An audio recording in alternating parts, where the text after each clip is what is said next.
দেখো আমরা বর্গমূল চ্যাপ্টারে ইয়ে করি 18.1 এখানে বলেছে দেখো 108, 64, 162, 81 সংখ্যাগুলি পূর্ণবর্গ কিনা দেখি।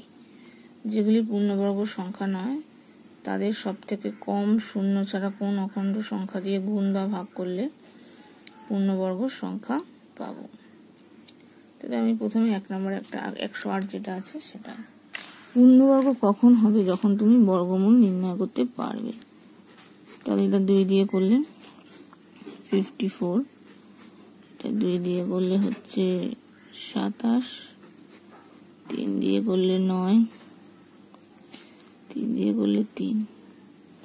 এবার দেখো এখানে দুটো 2 আছে, দুটো 3, এই 3টা এক্সট্রা, তাহলে 108 পূর্ণবর্গ সংখ্যা নয়। যেহেতু একটা 3 এক্সট্রা রয়েছে, তাহলে 3 যদি এখানে না থাকতো তাহলে পূর্ণবর্গ সংখ্যা হয়ে যেত। তাহলে আরেকটা 3 যদি থাকতো তাহলেও হয়ে যেত। তাহলে 3 দিয়ে গুণ করলেও পূর্ণবর্গ হবে, 3 দিয়ে ভাগ করলেও পূর্ণবর্গ হবে। বোঝা গেল? তাহলে 108 সংখ্যাটি পূর্ণবর্গ নয়। একে 3 দিয়ে গুণ বা ভাগ করলে পূর্ণবর্গ সংখ্যা হবে। তাহলে উত্তর হবে 108 সংখ্যাটি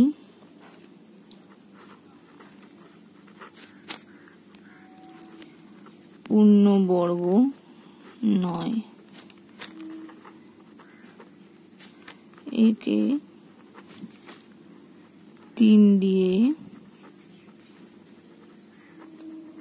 গুণ বা ভাগ করলে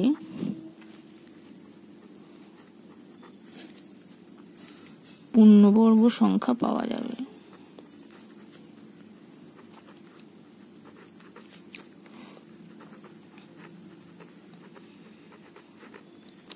তার আগে এখানে লিখে দেবে √108 = 2 গুণ 2,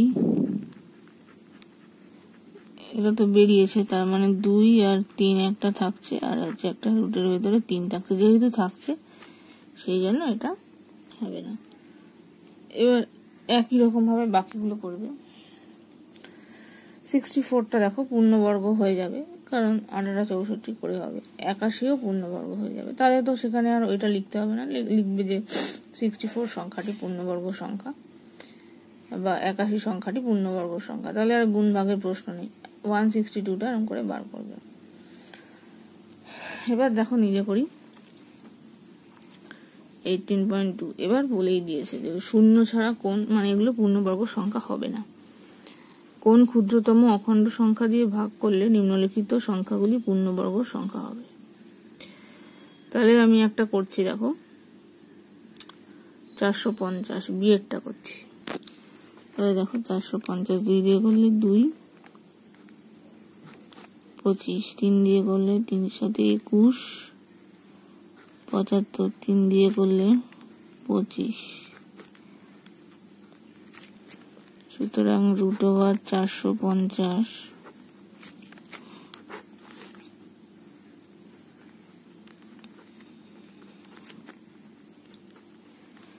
দেখো দুটো 3-এর জন্য একটা 3 বেরোচ্ছে, একটা 5 বেরোচ্ছে, একটা 2 তো থেকে যাচ্ছে একা।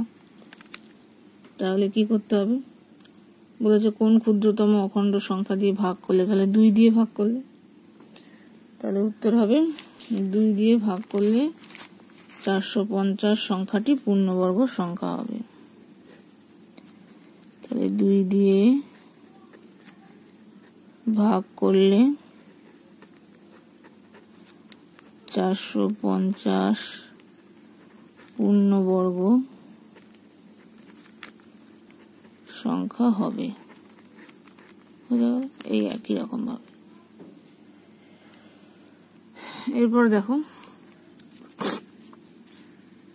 এগুলো একই রকম ভাবে করতে হবে। এগুলো গুণ চিহ্ন দেওয়া আছে না, মানে গুণটাকে করে নিতে হবে, নিয়ে তার উৎপাদকে বিশ্লেষণ করবে। এটাও তাই, এটাও তাই। এবার দেখো পরে 2-এর দাগের একটা দেখাচ্ছি। এবার বলেছে কোন ক্ষুদ্রতম অখণ্ড সংখ্যা গুণ করলে, একই নিয়মে করতে হবে। তাহলে এবার একটা গুণের জিনিস দেখাই। তাহলে এবার দেখাচ্ছি হচ্ছে এইটা ডি-এরটা।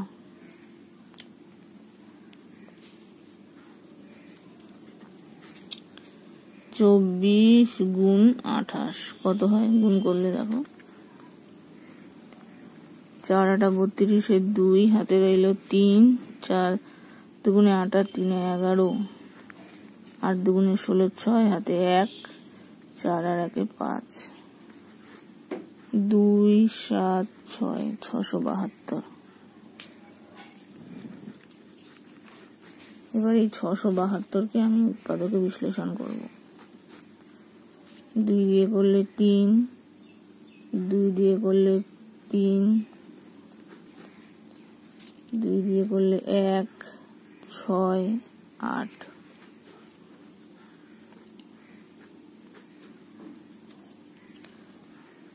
4 আর 2 3 আর 7। সুতরাং 6 7 2 ইকুয়াল টু তাহলে কি হচ্ছে 2 2 2 2, 5টা 2 আছে দেখো, 3 আছে একটা, 7 আছে একটা, তাহলে এই দুটোর জন্য একটা 2, এই দুটোর জন্য একটা 2, বাকি 3টে থাকছে। তাহলে দুটোর ভেতরে কত থাকছে?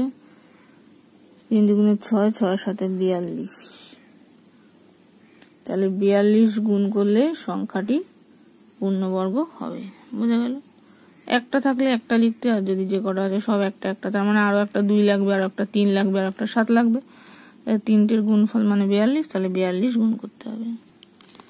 এবার দেখো কষে দেখি 18.2 বলেছে হিসাব করে দেখি শূন্য ছাড়া কোন ক্ষুদ্রতম পূর্ণবর্গ সংখ্যা এত দ্বারা বিভাজ্য। এবার এত দ্বারা বিভাজ্য সংখ্যা আমাকে বার করার জন্য প্রথমে লসাগু নির্ণয় করতে হবে।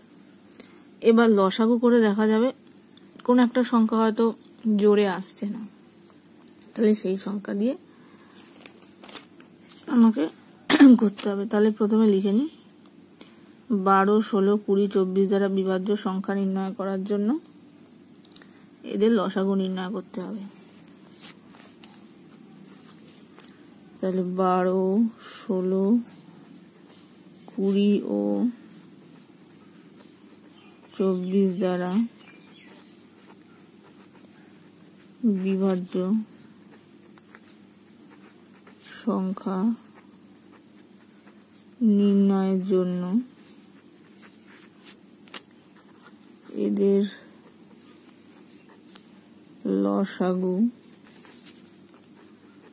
নির্ণয় করতে হবে। সুতরাং এবার এদের লসাগু নির্ণয় করব। 12 16 20 আর 24, 2 দিয়ে গেলে 6 8 10 12, 2 দিয়ে গেলে 3 4 5 6, আবার 2 দিয়ে গেলে 2 5 3, 3 দিয়ে গেলে 1 2 5 1, তাহলে কত হচ্ছে? সুতরাং লসাগু 2 গুণ 2 গুণ 2, 3 গুণ 2 5, 1 এর তো আর দরকার নেই একগুলো লেখা। এবার এইখানে দেখো দুটো 2 ইন্টু 2 স্কোয়ার আছে, একটা 3 একটা 5, এইটা হচ্ছে আমার লসাগু। এবার বলেছে যে পূর্ণবর্গ সংখ্যা। এবার সুতরাং 12 16 20 ও যেহেতু একটা একটা আছে 24-এর লসাগু পূর্ণবর্গ নয়। সুতরাং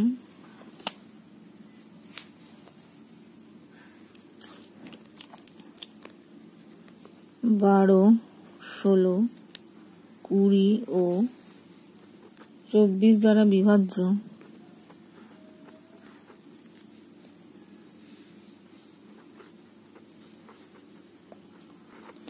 ক্ষুদ্রতম পূর্ণবর্গ সংখ্যা কি হবে? পূর্ণবর্গ এটাকে করে দেব, তার মানে কি হবে 2 স্কোয়ার ইন্টু 2 স্কোয়ার তো ছিলই, তাহলে আরো একটা 3 দিয়ে গুণ করতে হবে, 3 স্কোয়ার আর একটা 5 স্কোয়ার হয়ে যাবে। এবার এইটার যে গুণফলটা হবে সেটাই আমার উত্তর। দেখো লসাগু যেটা সেটা তো এটা দিয়ে বিভাজ্য, এবার লসাগুটাকে আমি যাই দিয়ে গুণ করি না কেন, 2 দিয়ে 5 দিয়ে, সেটাও এই দিয়ে বিভাজ্য হবে, হবে তো, কারণ লসাগুটা তো এই 4টে সংখ্যা দিয়ে বিভাজ্য। এবার লসাগুকে যা দিয়ে আমি গুণ করি 2 দিয়ে 5 দিয়ে 6 দিয়ে, সেই সংখ্যাটাও এই দ্বারা বিভাজ্যই হবে। তাহলে এই লসাগুটাতে একটা 3 একটা 5 কম আছে, তাহলে আমি একটা 3 একটা 5 বাড়িয়ে দিলাম, তবেই পূর্ণবর্গ হবে, নামে তো পূর্ণবর্গ হবে না। তাহলে এইটার গুণফলটা কত হচ্ছে আমাকে দেখতে হবে। 2 দুগুণে 4, 2 দুগুণে 4, 4 4 16,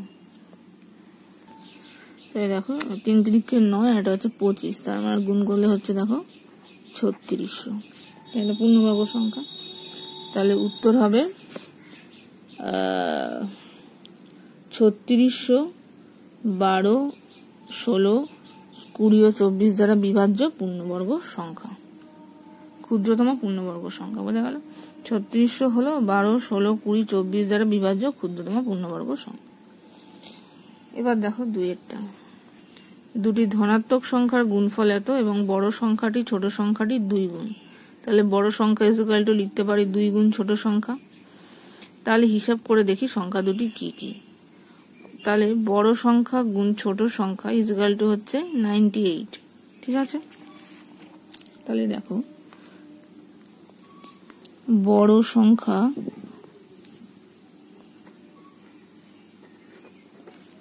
গুণ ছোট সংখ্যা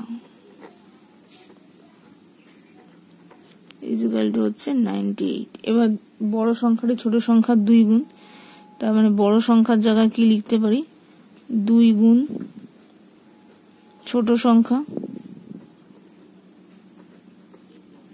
আর একটা ছোট সংখ্যা আছে ইকুয়াল টু 98, পাশে লিখে দেবে, যেহেতু বড় সংখ্যা ইকুয়াল টু 2 গুণ ছোট সংখ্যা হলো। এবার দেখো এই যে 2টা এটা এদিকে ভাগ হয়ে যাচ্ছে, এদিকে দুটো ছোট সংখ্যা আছে, তার মানে হবে ছোট সংখ্যার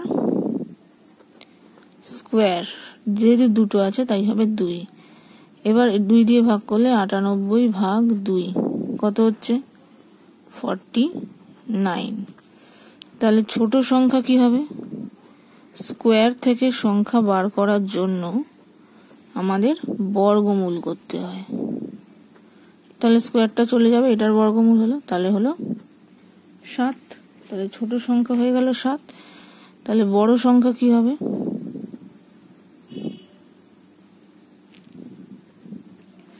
2 গুণ 7, তার মানে হবে 14, বোঝা গেল? তাহলে উত্তর হবে সংখ্যা দুটি হলো 7 এবং 14। নেক্সট দেখো 3 নাম্বার বলেছে কোন ক্ষুদ্রতম পূর্ণবর্গ সংখ্যার একটি উৎপাদক 17। তাহলে একটা পূর্ণবর্গ সংখ্যা, তার মানে আরেকটা সংখ্যাটা তাহলে কি হবে 17 গুণ 17 হবে। তাহলে ক্ষুদ্রতম পূর্ণবর্গ সংখ্যাটি হবে 17 গুণ 17 মানে 289। যেহেতু পূর্ণবর্গ হবে তাহলে 17 সঙ্গে 17 গুণ করতে হবে, নাহলে তো পূর্ণবর্গ হবে না। বোঝা গেল?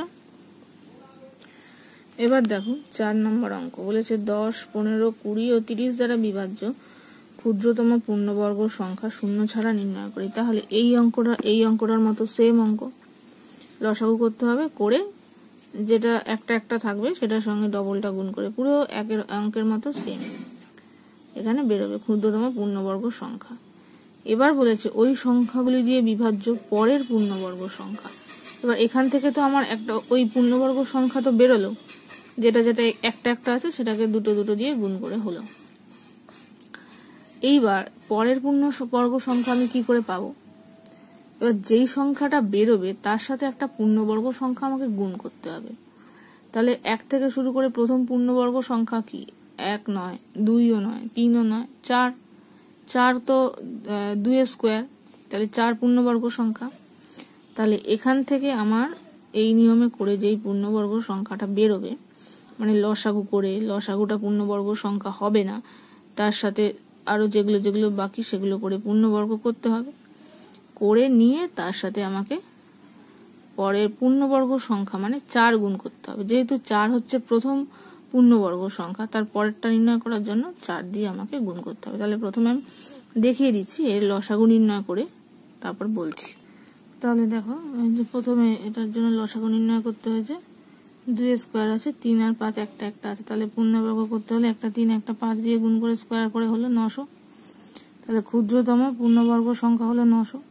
এবার পরের পূর্ণবর্গ সংখ্যা কি, যদি এখানে আমি 1 স্কোয়ার দিয়ে গুণ করি, 1 স্কোয়ার দিয়ে গুণ করলে সেই 900ই আসবে। তাহলে 1 স্কোয়ার দিয়ে গুণ করলে সেই 900ই আসে। তাহলে পরের মানে 2 স্কোয়ার, পূর্ণবর্গ হলে স্কোয়ার হচ্ছে, তাই 2 স্কোয়ার মানে হচ্ছে 4, তার মানে এটা ঠিক পরেরটাই। এর পরেরটা বললে কি করতো, 900 গুণ 3 স্কোয়ার হতো। বোঝা গেল? এই হচ্ছে। এবার দেখো এই 6 নম্বর অঙ্কটা, 6 নম্বর অঙ্কটা ওই 1 নম্বর অঙ্কের মতো একই রকম। দেখো বলেছে, এবছরে নেতাজির জন্মদিবসে আমাদের শারীর শিক্ষা দিন উপস্থিত ছাত্রের এত এত এত সারিতে দাঁড় করিয়ে কুচকাওয়াজ করিয়েছেন। এক সময় তাদের নিরেট বর্গক্ষেত্রাকারে সাজিয়েছেন। ওই দিন আমরা কমপক্ষে কতজন ছিলাম? তাহলে এটা লসাগু করতে হবে। লসাগু করে সেটা পূর্ণবর্গ হবে না, বর্গক্ষেত্রাকারে সাজানোর জন্য তোমার পূর্ণবর্গ হওয়া জরুরি। এবার যেটা যেটা কম থাকবে সেটা স্কোয়ার করে দিয়ে পূর্ণবর্গ সাজাবে, একই রকম ওই 1 অঙ্কের মতো। তারপরে দেখো, দুটি ধনাত্মক সংখ্যার গুণফল হচ্ছে 147। বড় সংখ্যাটি ছোট সংখ্যা 3 গুণ। তাহলে সংখ্যা দুটি কি কি? এটাও দেখো এই 2 নম্বর অঙ্কের মতো সেমই একই রকম। ওটা ছিল বড় সংখ্যা ইকুয়াল টু 2 গুণ ছোট সংখ্যা, এটা হবে বড় সংখ্যা ইকুয়াল টু 3 গুণ ছোট সংখ্যা, একই নিয়মে করবে। নেক্সট দেখো 8 নাম্বার, মানের ঊর্ধ্বক্রমে সাজাই, মানে হচ্ছে ছোট থেকে বড়। তাহলে দেখো প্রথম যেটা রয়েছে, এটা কত নাম্বার? এটা 8 নাম্বার অঙ্ক। √36 প্লাস 25, তার মানে 6 প্লাস 5 ইকুয়াল টু 11। নেক্সট হচ্ছে √49 প্লাস 9, তার মানে হচ্ছে 7 প্লাস 3 10, তার মানে হচ্ছে 25 প্লাস √100, 5 প্লাস 10 15।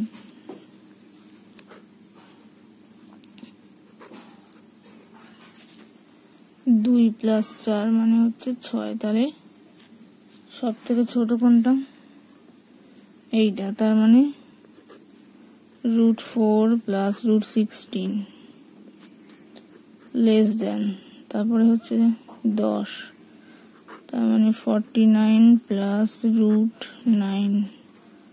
নেক্সট হচ্ছে 11, 36 প্লাস √25, তারপরে হচ্ছে এইটা।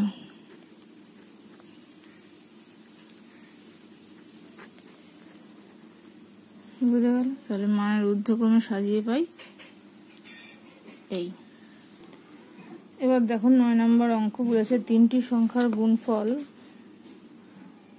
3টি ধনাত্মক সংখ্যার প্রথম ও দ্বিতীয়টির গুণফল 24, দ্বিতীয় ও তৃতীয়টির গুণফল 48, আর প্রথম আর তৃতীয়টির গুণফল হচ্ছে 32। তাহলে সংখ্যা 3টি কি কি হবে? তাহলে দেখো, প্রথম গুণ দ্বিতীয় হচ্ছে 24, দ্বিতীয় গুণ তৃতীয় হচ্ছে 48, তৃতীয় গুণ প্রথম হচ্ছে 32। এবার যদি আমি এই 3টেকে গুণ করি, দেখো প্রথম দুবার আসছে, দ্বিতীয় দুবার আসছে, তৃতীয় দুবার আসছে।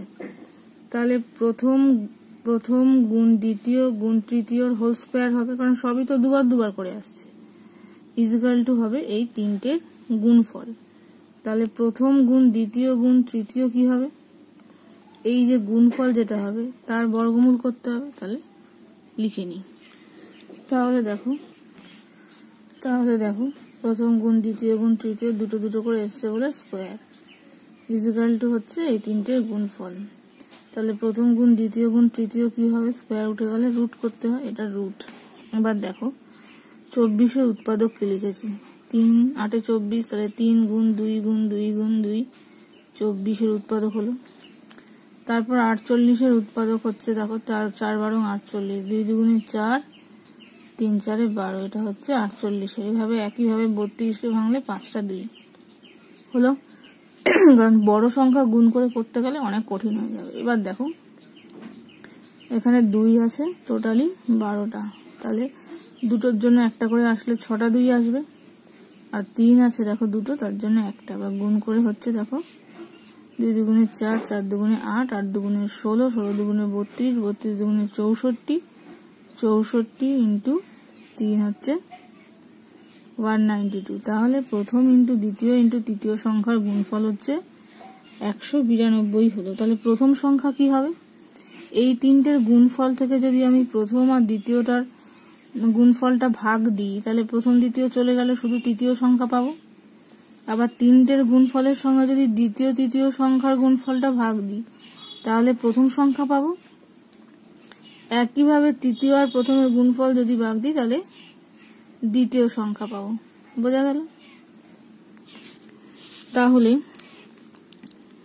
প্রথম ইজিক্যাল টু প্রথম গুণ দ্বিতীয় গুণ তৃতীয় বাই দ্বিতীয় গুণ তৃতীয়, তাহলে কত হচ্ছে 192 ভাগ দ্বিতীয় আর তৃতীয় মানে 48। ঠিক আছে, এবার দেখো 2 দিয়ে যদি কাটি, 9 দুগুণে 18, 1 আর 2, 6 দুগুণে 12, 2 দিয়ে করলে হচ্ছে 2 আর 4, 24 দিয়ে 96কে কাটলে 4, তাহলে প্রথম সংখ্যা হলো 4। একইভাবে দ্বিতীয় যখন বার করব, আর লিখছি না, তোমরা লিখে করবে, 192 বাই হচ্ছে প্রথম আর তৃতীয়, প্রথম আর তৃতীয় মানে এইটা 32, তাহলে 2 দিয়ে ভাগ করলে এখানে হচ্ছে 16 আর এখানে হচ্ছে 96, 6 16 96, তাহলে দ্বিতীয় সংখ্যা হলো 6। একইভাবে তৃতীয় সংখ্যা কি হবে? 192 বাই প্রথম আর দ্বিতীয় মানে 24, তাহলে এইটা হচ্ছে 2 দিয়ে করলে 12, 2 দিয়ে করলে 96, এটা হচ্ছে 8। তাহলে প্রথম সংখ্যা 4, দ্বিতীয় সংখ্যা 6 আর তৃতীয় সংখ্যা হচ্ছে 8। বোঝা গেল? এরপরে দেখো নেক্সট বলেছে এই অঙ্কটাও একই রকম, একের অঙ্কটার মতনই লসাগু করে তারপর পূর্ণবর্গ করতে হবে, যেটা যেটা কম থাকবে সেটা দিয়ে গুণ করে। প্রজাতন্ত্র দিবসে শারীর শিক্ষার শিক্ষক মহাশয় সমস্ত ছাত্রছাত্রীদের নিয়ে বিভিন্ন সময় এত এত এত সারিতে দাঁড় করিয়ে কুচকাওয়াজ করালো, তাহলে তার লসাগু করতে হবে। করে বর্গাকারে যেহেতু দাঁড় করালো, তার মানে যেটা যেটা কম থাকবে সেটা সেটা দিয়ে মানে পুরোটা স্কোয়ার করে দিয়ে করতে হবে, যেটা আসবে সেটাই হচ্ছে আমার উত্তর। এই ঠিক এই একের অঙ্কটা যেরকম করেছিল, 3-এর প্রথম পার্টটা যেরকম করেছিল সেরকম ভাবে করবে। বোঝা গেল?